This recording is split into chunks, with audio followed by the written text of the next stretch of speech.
Bagi Yesus semuanya, pun waktuku miliknya. Bagi Yesus semuanya, pun waktuku miliknya. Pun waktuku miliknya.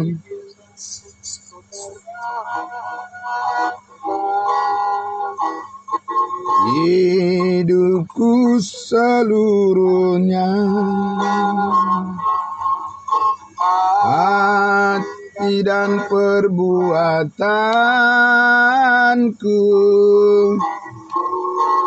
pun waktuku miliknya. Bagi Yesus semuanya, pun waktuku miliknya. Bagi Yesus semuanya, pun waktuku miliknya. Bagi Yesus semuanya, pun waktuku miliknya. Pun waktuku miliknya.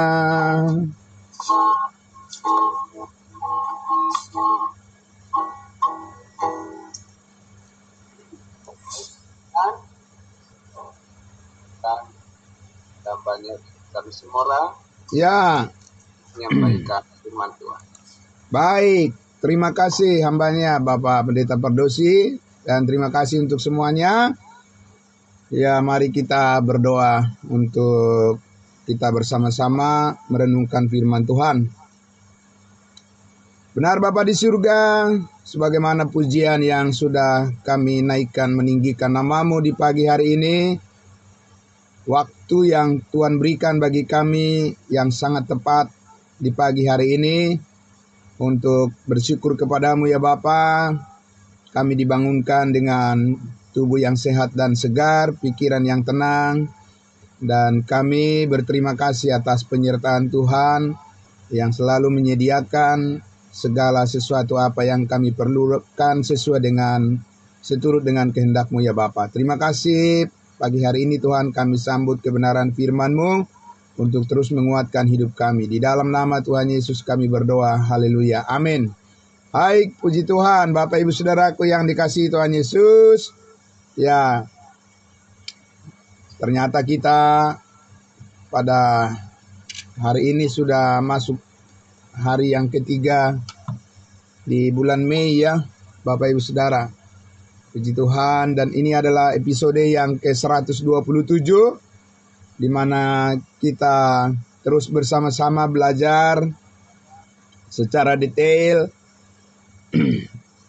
bagaimana kita melihat kasih karunia Tuhan yang menjadi jalan hidup yang terbaik untuk kita persembahkan hidup kita kepada Tuhan kita Yesus Kristus, dan kita terus diberikan makan dari makanan rohani yang membuat kita sehat dalam menjalani kehidupan kita mengiring Tuhan dalam setiap pelayanan kita, setiap pergumulan kita Bapak Ibu Saudaraku yang dikasihi Tuhan Yesus. Kita masih di bagian Galatia pasal 3, dan pagi hari ini saya ingin kita kembali merenungkan kebaikan Tuhan yang sangat luar biasa ya. Setelah kemarin kita sudah mendengarkan penjelasan dari kebenaran firman Tuhan tentang pelayanan kemuliaan yang terus bersinar, memancarkan wajah kemuliaan Kristus, yaitu bagaimana Tuhan Yesus mempercayakan kepada kita kasih karunia-Nya untuk kita bisa terus beritakan kepada semua orang. Bapak Ibu Saudaraku yang dikasihi Tuhan Yesus, kembali lagi ke kitab Galatia pasal 3. Ya, saya akan menyampaikan pagi ini, mengajak kita untuk merenungkan seperti apa mekanisme kerja daripada pelayanan kemuliaan yang terus berlanjut sampai Tuhan Yesus datang di awan-awan menjemput kita semuanya. Ya. Nah, Bapak Ibu Saudara, pertama-tama kembali lagi saya mengajak kita untuk membuka Alkitab kita dari Galatia pasal 3. Ya, Galatia pasal 3. Saya akan membacakan untuk kita Galatia pasal 3. Galatia pasal 3 ayatnya yang ke 19. Ayat 19. Saya akan membacakannya sampai ayatnya yang ke 25 ya. Ya, Galatia pasal 3 ayat 19 sampai 25. Demikian firman Tuhan. Kalau demikian, apakah maksudnya hukum Taurat? Ia ditambahkan oleh karena pelanggaran sampai datang keturunan yang dimaksud oleh janji itu, dan ia disampaikan dengan perantaraan malaikat ke dalam tangan seorang pengantara. Seorang pengantara bukan hanya mewakili satu orang saja, sedangkan Allah adalah satu. Kalau demikian, bertentangankah hukum Taurat dengan janji-janji Allah? Sekali-kali tidak. Sebab andai kata hukum Taurat diberikan sebagai sesuatu yang dapat menghidupkan, maka memang kebenaran berasal dari hukum Taurat. Tetapi kitab suci telah mengurung segala sesuatu di bawah kekuasaan dosa, supaya oleh karena iman dalam Yesus Kristus janji itu diberikan kepada mereka yang percaya. Sebelum iman itu datang, kita berada di bawah pengawalan hukum Taurat dan dikurung sampai iman itu telah dinyatakan. Jadi, hukum Taurat adalah penuntun bagi kita sampai Kristus datang, supaya kita dibenarkan karena iman. Sekarang, iman itu telah datang, karena itu kita tidak berada lagi di bawah pengawasan penuntun. Puji Tuhan. Ayat 24 dikatakan, sekarang iman itu telah datang, karena itu kita tidak berada lagi di bawah pengawasan penuntun, yaitu hukum Taurat. Nah, Bapak Ibu Saudara, begitu banyak berkat Tuhan yang bisa kita nikmati dari ayat demi ayat firman Tuhan yang baru saja kita dengarkan bersama ini, saudara-saudaraku yang dikasihi Tuhan Yesus. Dan kita sudah melihat beberapa hari yang lalu tentang hubungan kita, bagaimana menikmati hubungan kita yang permanen dengan Tuhan. Ya, di dalam kasih karunia-Nya kita selalu berada di dalam kehendak-Nya. Amin. Sebagai manusia baru yang diciptakan baru dalam Kristus Yesus, saat ini kita mengerti bagaimana kita berjalan di hadapan Tuhan dan juga di hadapan manusia tentunya. Ya, Bapak Ibu Saudara. Nah, Bapak Ibu Saudara, saya mengajak kita untuk merenungkan lebih lebih dalam lagi, ya, tentang pelayanan, bagaimana mekanisme kerja daripada pelayanan kemuliaan Kristus yang saat ini kita ada di dalamnya. Ya, seperti apa Bapak Ibu Saudaraku? Karena justru inilah yang sebenarnya Paulus ingin kita mengerti dengan baik, supaya kita tidak mempunyai nasib yang sama seperti jemaat Galatia, menghindarkan jangan sampai terjatuh di batu yang sama, batu sentuhan yang sama, yaitu di mana jemaat Galatia ini, Bapak Ibu Saudara, orang-orang kudus yang sudah dimerdekakan dari dosa, tapi mereka balik lagi gitu ya, kembali lagi ke terjatuh kepada masuk ke lubang yang sama, yaitu kepada jerat daripada pengajaran yang palsu yang membuat mereka menjadi stuck, ya, menjadi terjadi kemunduran, ya, bahkan kejatuhan di dalam perjalanan iman yang mereka hidupi, ya. Seharusnya mereka berjalan hidup di dalam kemurnian kasih karunia Allah, tetapi jemaat Galatia ini, Bapak Ibu Saudara, mereka terpengaruh atau bahkan mereka terjatuh oleh karena mereka tidak konsisten, ya, mereka tidak konsisten berjalan, ya, setia di dalam kehidupan berdasarkan prinsip-prinsip kasih karunia Allah yang meneguhkan, yang dapat meneguhkan iman mereka.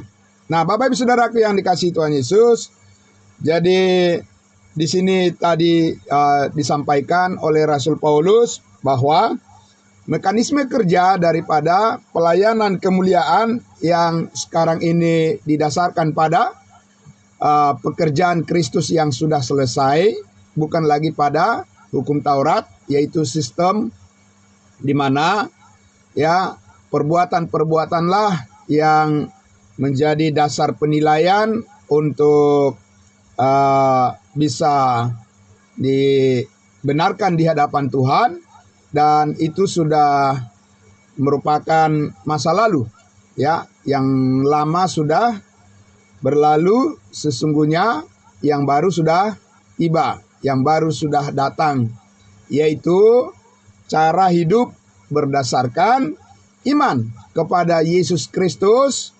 sepenuhnya, ya, dan bukan lagi berdasarkan, ya, penilaian atas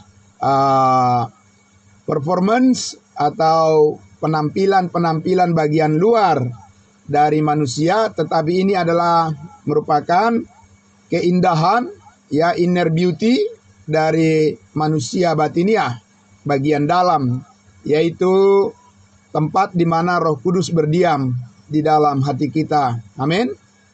Nah, Bapak Ibu Saudaraku yang dikasihi Tuhan Yesus, jadi bagaimana sebenarnya mekanisme kerja, cara beroperasinya, ya, kasih karunia Tuhan itu sesudah kita diselamatkan, itu sebenarnya seperti apa, Bapak Ibu Saudaraku, ya, supaya tidak mengalami hal yang sama seperti jemaat Galatia ini, sampai Paulus mengatakan bahwa mereka adalah orang-orang yang dianggap bodoh, ya, karena apa? Karena mereka sudah memulai dengan iman dan meterai Roh Kudus dalam kehidupan mereka, ya, mereka sudah berjalan dalam pimpinan Roh Kudus, sudah bertanding, berlomba dalam iman yang benar di awal, tapi di tengah jalan mereka, ya, ibarat dalam perlombaan, mereka ada yang menyelengkat gitu, ya, kaki mereka terselengkat sehingga mereka terjatuh karena mereka tidak mengambil posisi yang benar, terus-menerus dalam keputusan-keputusan mereka dan pengertian-pengertian mereka.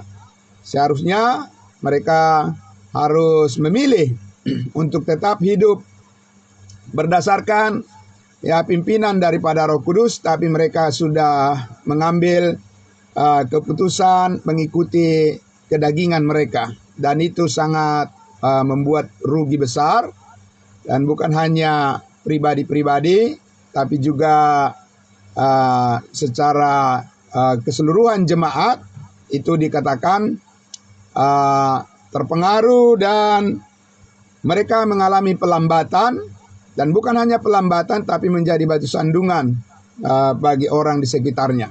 Nah, Bapak Ibu Saudaraku yang dikasihi Tuhan Yesus, saya ingin mengajak kita untuk membuka dulu di Galatia pasal 8. Jadi bagaimana mekanisme kerja daripada hidup kasih karunia yang kita miliki saat ini, supaya jangan orang-orang percaya asal menjalankan hidup di dalam iman kasih karunia ini menurut pikiran dan menurut keinginan daging mereka, Nah, kita Bapak Ibu Saudara ingin selalu beruntung di dalam menjalani kehidupan kita.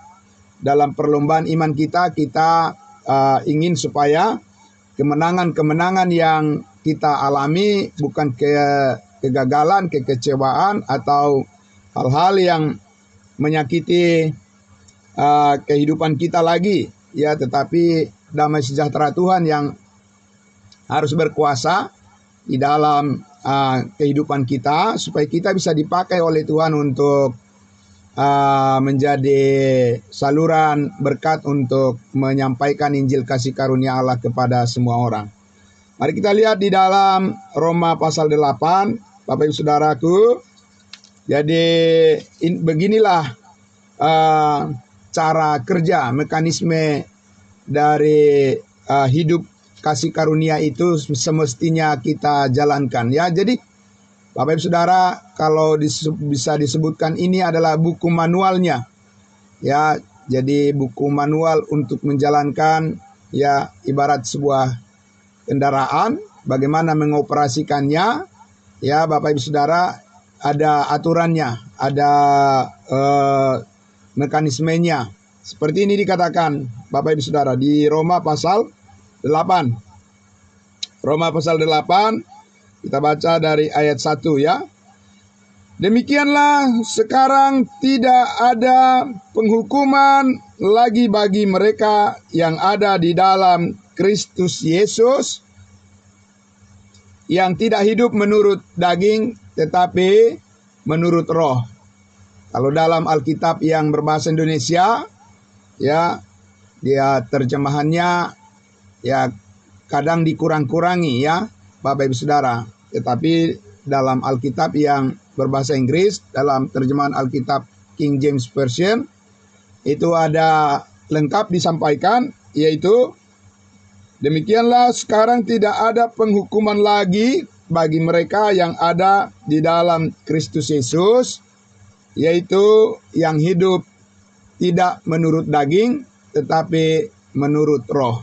Nah, Bapak Ibu Saudaraku, jadi pertama-tama sesudah kita diselamatkan, sesudah kita mengalami kasih karunia ini, sesudah kita tahu bahwa kita sudah memiliki jaminan kepastian keselamatan hidup yang kekal satu kali untuk selama-lamanya di dalam Kristus Yesus, maka kita harus menyadari terus bahwa kita ini tidak berada lagi di bawah ancaman, tidak berada di bawah hukuman, tidak berada di bawah suatu tirani, suatu kekuasaan yang mengancam atau yang membuat kita takut lagi, sebab Allah mengaruniakan kepada kita bukan roh ketakutan, tetapi roh yang membangkitkan kasih dan ketertiban, dan kekuatan dan ketertiban hidup.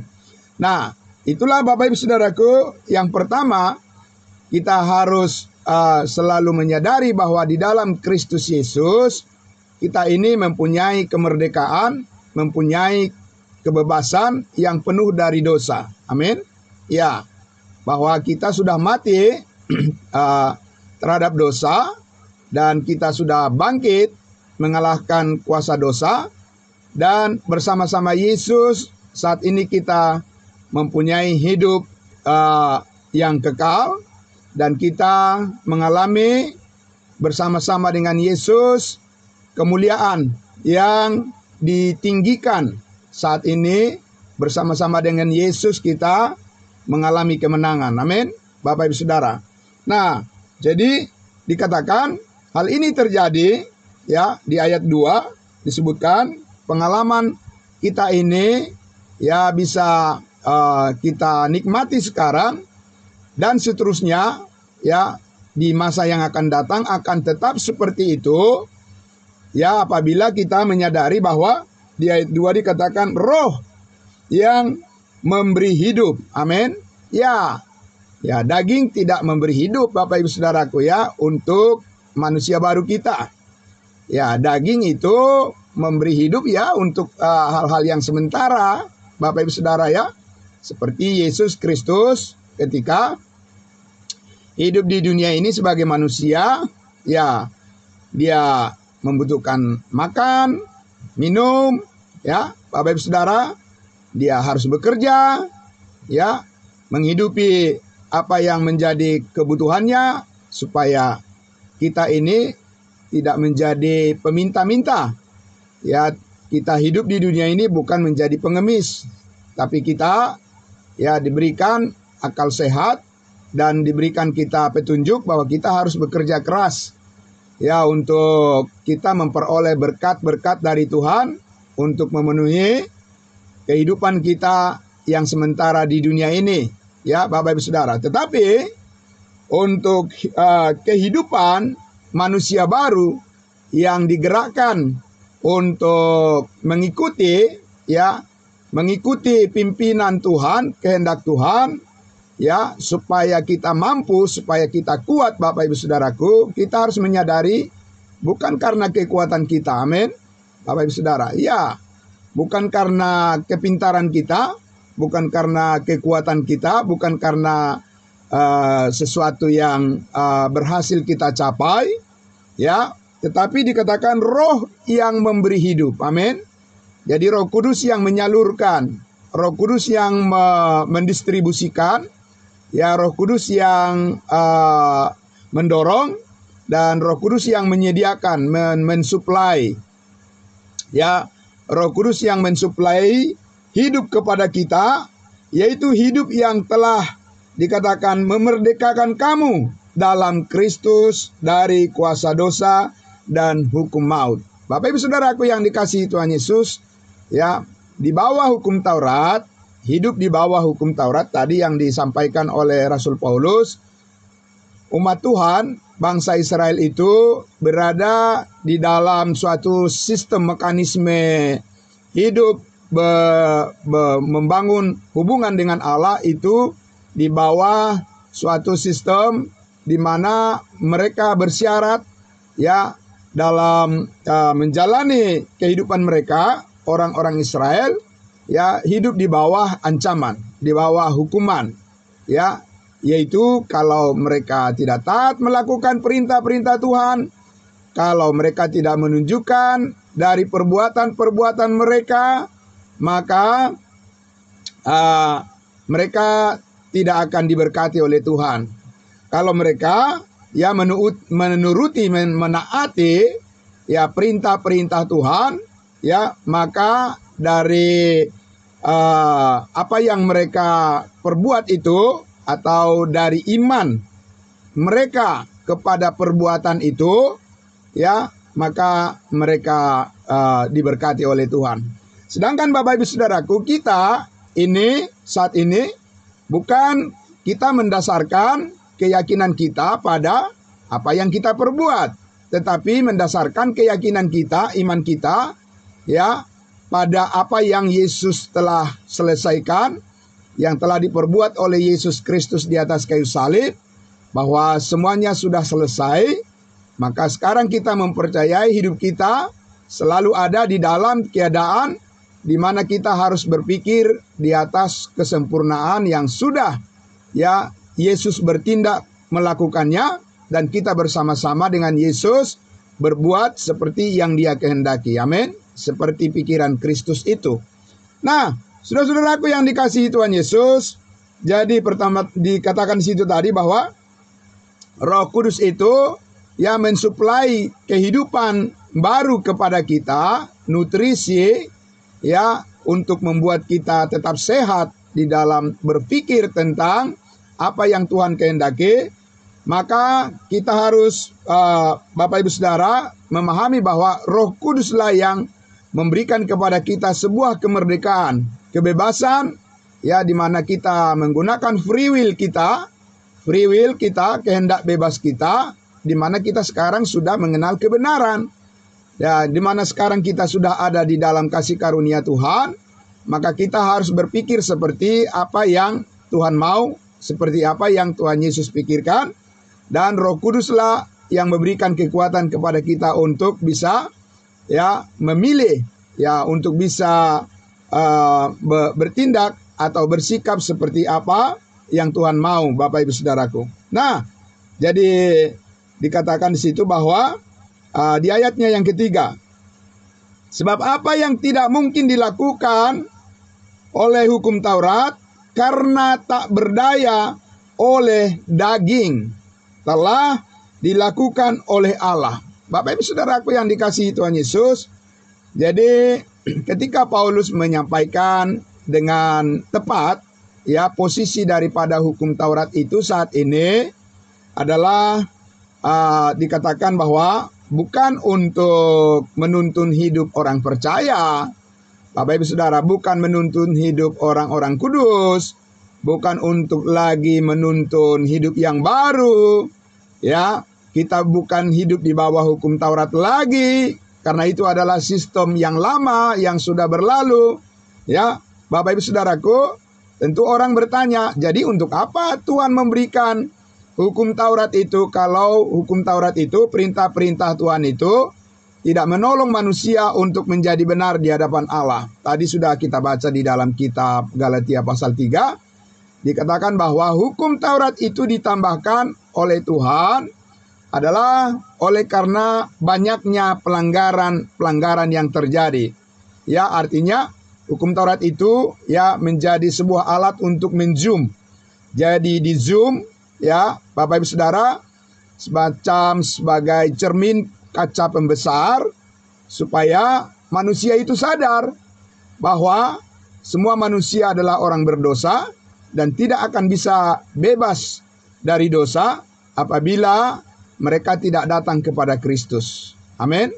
Apabila manusia tidak percaya kepada salib Kristus, maka manusia itu harus sadar bahwa mereka tidak mampu diselamatkan karena perbuatan-perbuatan mereka.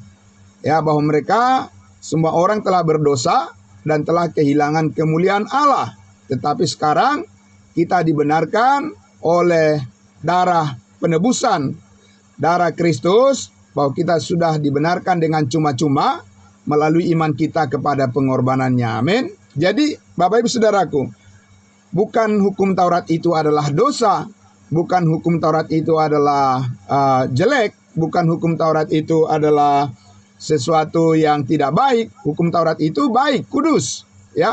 Hukum Taurat itu adalah perintah-perintah Tuhan yang kudus. Tetapi masalahnya adalah hukum Taurat itu diberikan bukan untuk memulihkan hubungan manusia dengan Allah, tapi untuk sebagai Tuhan memberikan cermin yang besar agar manusia itu tahu diri, begitu agar manusia itu sadar diri bahwa kamu itu tidak mampu diselamatkan dengan perbuatan-perbuatanmu, bahwa kamu itu banyak dosa, bahwa kamu itu adalah orang yang banyak melanggar firman Tuhan, kamu itu tidak mampu, disadarkan oleh hukum Taurat, dalam arti manusia itu bisa berkaca, bisa melihat dirinya tanpa Kristus, tidak mungkin bisa diselamatkan, ya.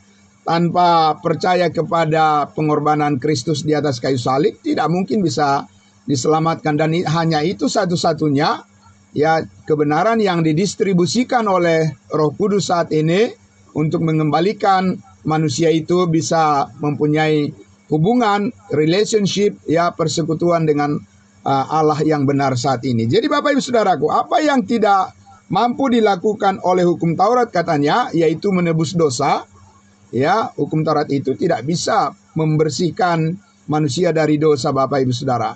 Jadi sama seperti ketika kita menghadap cermin, ya, berkaca, ya, kita lihat wajah kita, tapi kaca itu tidak bisa membersihkan apa yang kurang di dalam penampilan kita, Bapak Ibu Saudaraku. Kita membutuhkan hal yang lain, ya, untuk membersihkannya. Sama seperti itu juga, saudara-saudaraku, yang dibutuhkan oleh manusia saat ini adalah bagaimana mereka percaya kepada Yesus Kristus yang sudah mati disalibkan dan bangkit untuk mengampuni segala dosa kita, menyucikan kita, menguduskan kita sekali untuk selama-lamanya, dan hanya melalui iman kita bisa dibenarkan. Amin.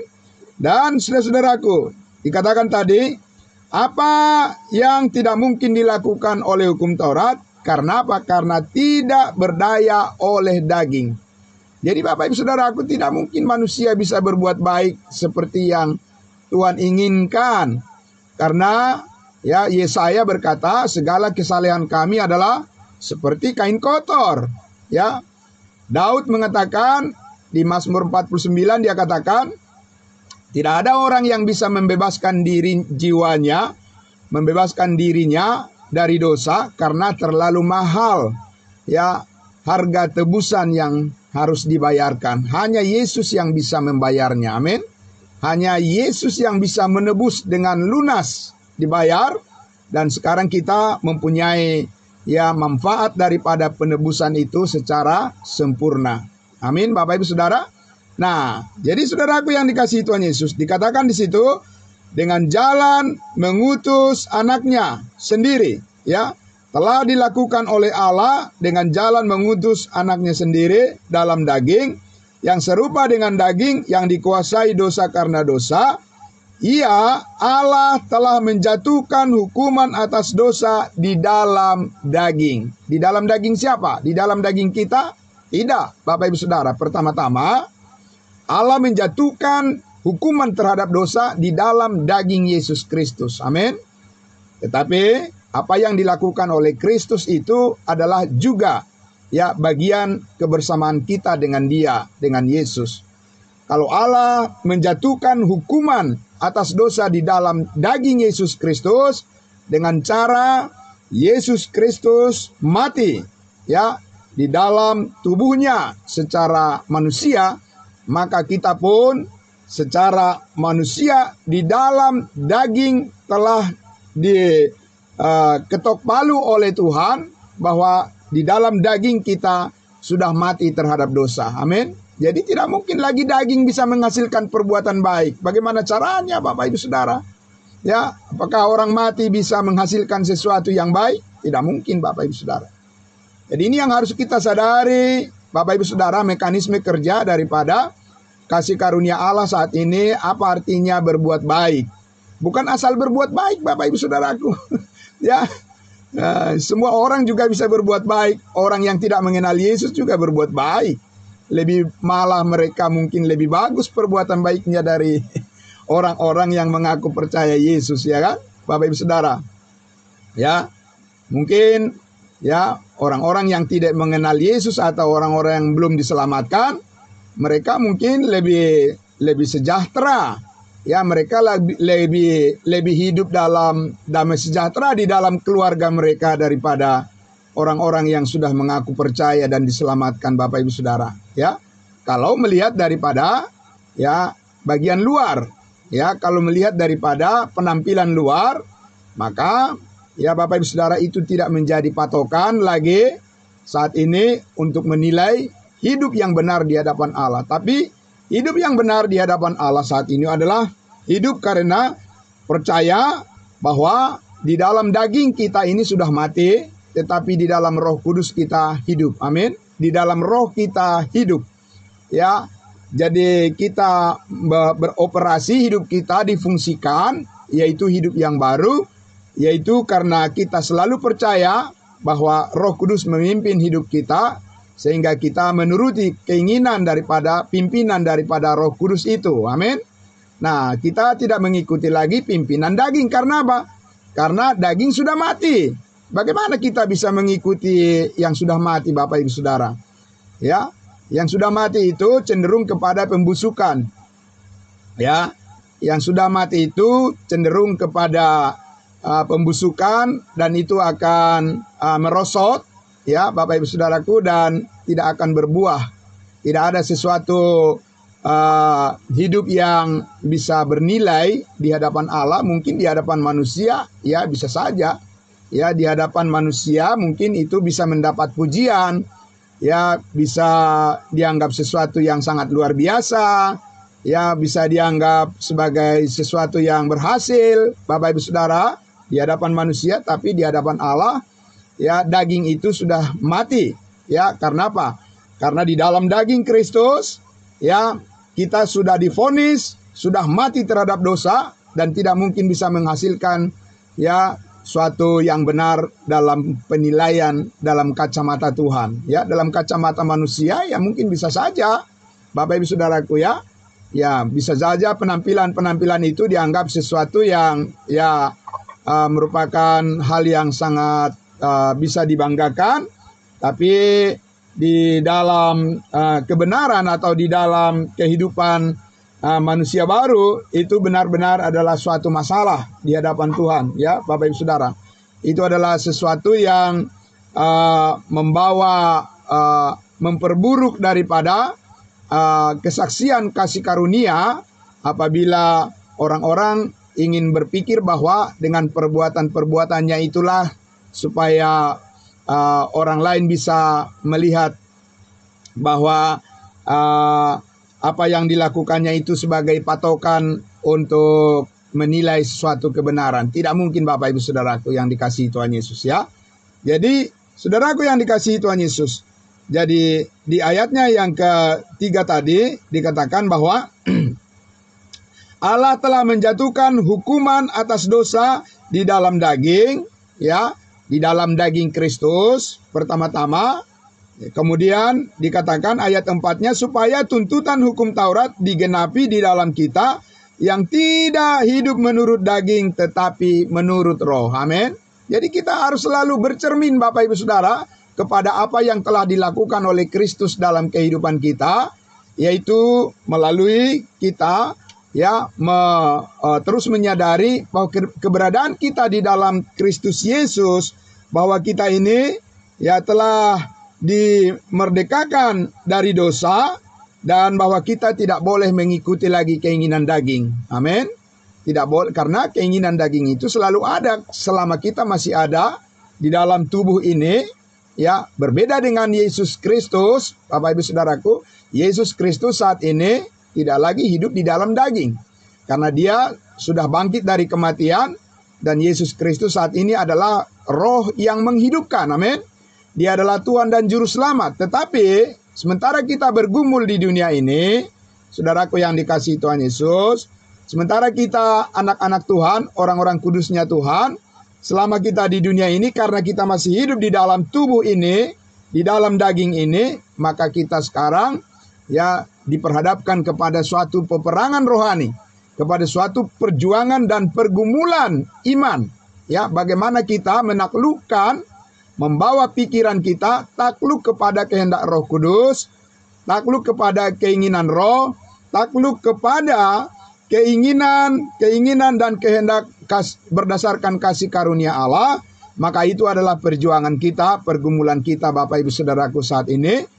Sehingga ya kita harus terus belajar bagaimana menaklukkan diri kita di bawah pimpinan daripada Roh Kudus. Dan tidak mungkin orang yang tidak belajar firman Tuhan bisa berhasil di situ. Tidak mungkin, Bapak Ibu Saudara.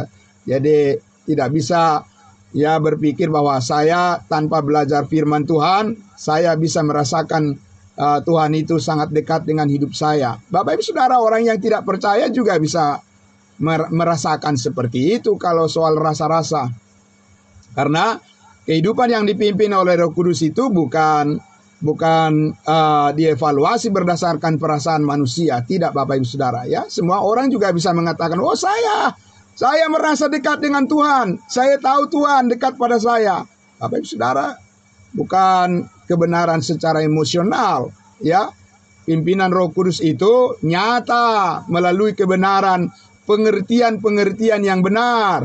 Bukan giat-giat untuk Allah tetapi tanpa pengertian yang benar. Bapak Ibu Saudara, tidak ada pertumbuhan iman orang kudus, orang percaya tanpa ketekunan belajar kebenaran firman Tuhan. Tidak ada itu, Bapak Ibu Saudara. Itu pasti imajinasi atau hayal dia yang membenarkan dirinya, yang jatuh lagi kepada pimpinan daging, kuasa daging. Sehingga Bapak Ibu Saudaraku yang dikasihi Tuhan Yesus, di sini dikatakan tadi bahwa tuntutan daripada hukum Taurat itu digenapi di dalam kita. Apa tuntutan daripada hukum Taurat yang digenapi di dalam kita, Bapak Ibu Saudaraku, yaitu ya bahwa hukum Taurat itu menuntut manusia itu harus sempurna. Ya, kalau tidak sempurna harus binasa, Bapak Ibu Saudara. Dan tuntutan itu digenapi di dalam diri kita karena Yesus Kristus telah menggenapi hukum Taurat di atas kayu salib. Amin. Yesus telah memenuhi semua apa yang dituntut oleh hukum Taurat dari manusia. Yesus Kristus di dalam dagingnya, dia memenuhi itu semuanya.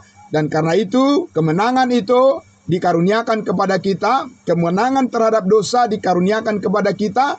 Kekudusan yang sempurna dikaruniakan kepada kita.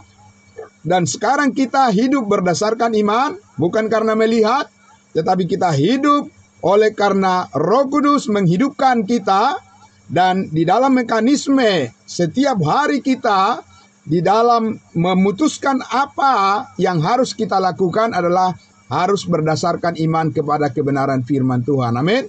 Bapak Ibu Saudara, bukan menggunakan imajinasi atau hayal daripada apa yang kita miliki secara daging, tetapi bagaimana kita mempersilahkan Roh Kudus, amin, menyilahkan Roh Kudus itu bekerja melalui kehidupan kita, melalui perkataan kita, melalui tindakan kita, Bapak Ibu Saudaraku, melalui pikiran kita dengan pengertian-pengertian yang takluk kepada kasih karunia Allah, takluk kepada firman kasih karunia, firman rahasia yang disampaikan oleh Rasul Paulus kepada kita, Bapak Ibu Saudara, firman surgawi yang diterima oleh Paulus dari Tuhan Yesus yang sudah dipermuliakan. Maka dengan ketaklukan, penaklukan, penundukan, dan terus perkembangan daripada pengertian kita terhadap setiap firman kasih karunia, itulah yang mengontrol, itulah yang mengendalikan pikiran kita sehingga kita bisa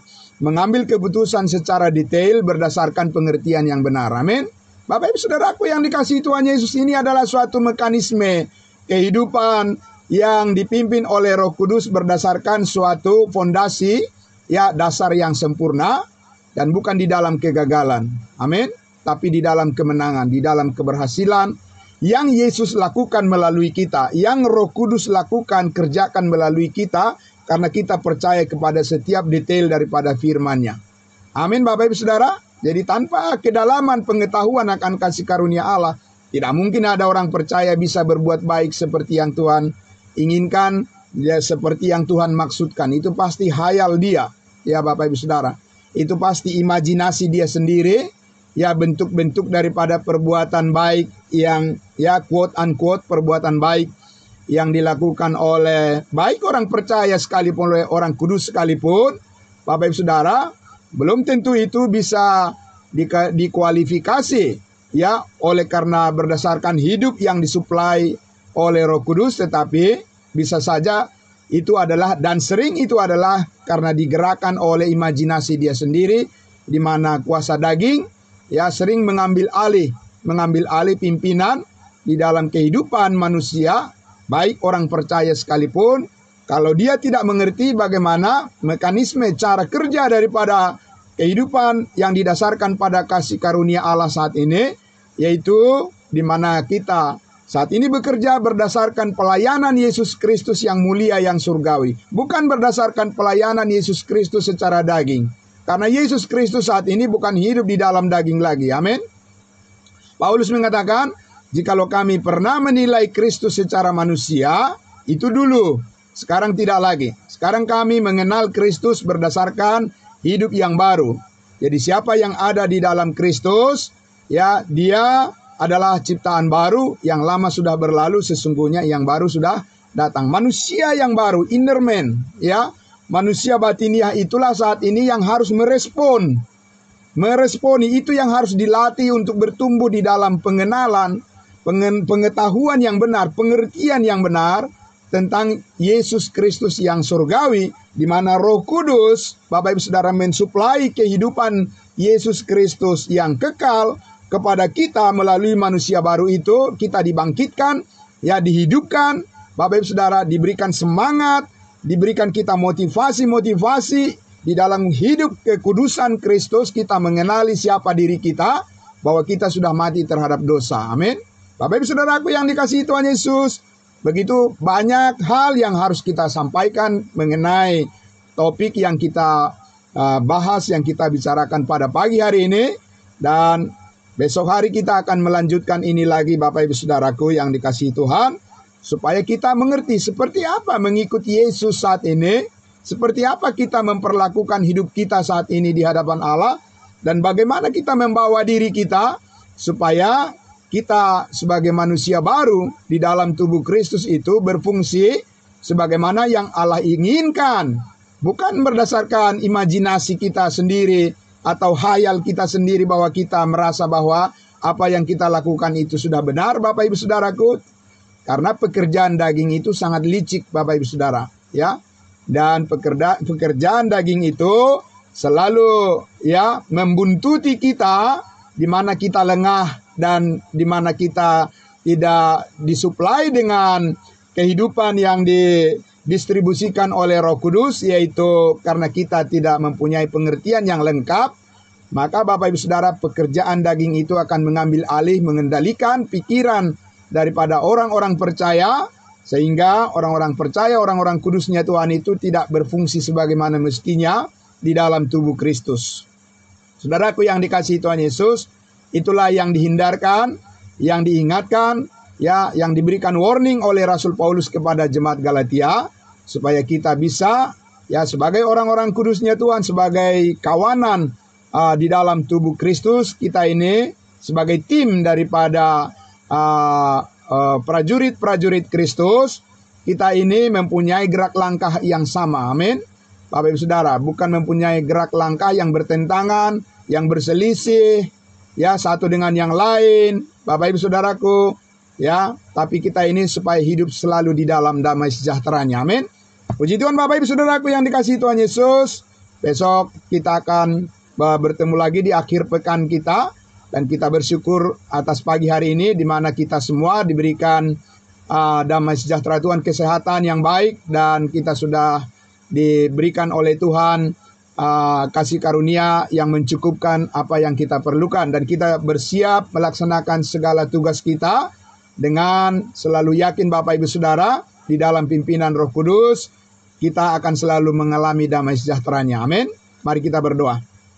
Bapa di dalam surga, terima kasih untuk pelayanan kemuliaan yang terus bersinar. Wajah Kristus dipancarkan terus melalui pemberitaan kami, melalui kabar baik yang Tuhan telah percayakan bagi kami. Kami bersyukur ya Tuhan Yesus, itulah kebenaran yang harus diketahui dan yang harus dipercayai oleh semua orang. Dan kami hidup di dalamnya, dan kami bersyukur di dalamnya ada kekuatan Allah yang membangkitkan semangat kami, motivasi kami untuk senantiasa hidup di dalam kekudusan Kristus. Karena Roh Kudus menyuplai, Roh Kudus menyediakan apa yang kami perlukan, apa yang kami butuhkan untuk selalu hidup bisa berkenan kepada Bapa di surga. Terima kasih Bapa, terima kasih atas persembahan hidup, persembahan tubuh yang kudus sebagai ibadah yang sejati pada pagi hari ini. Kami serahkan semuanya ke dalam tangan Tuhan, Engkau yang memakai hidup kami sesuai dengan rencanamu. Di dalam nama Tuhan Yesus kami berdoa dan bersyukur. Dan Tuhan memberkati semuanya.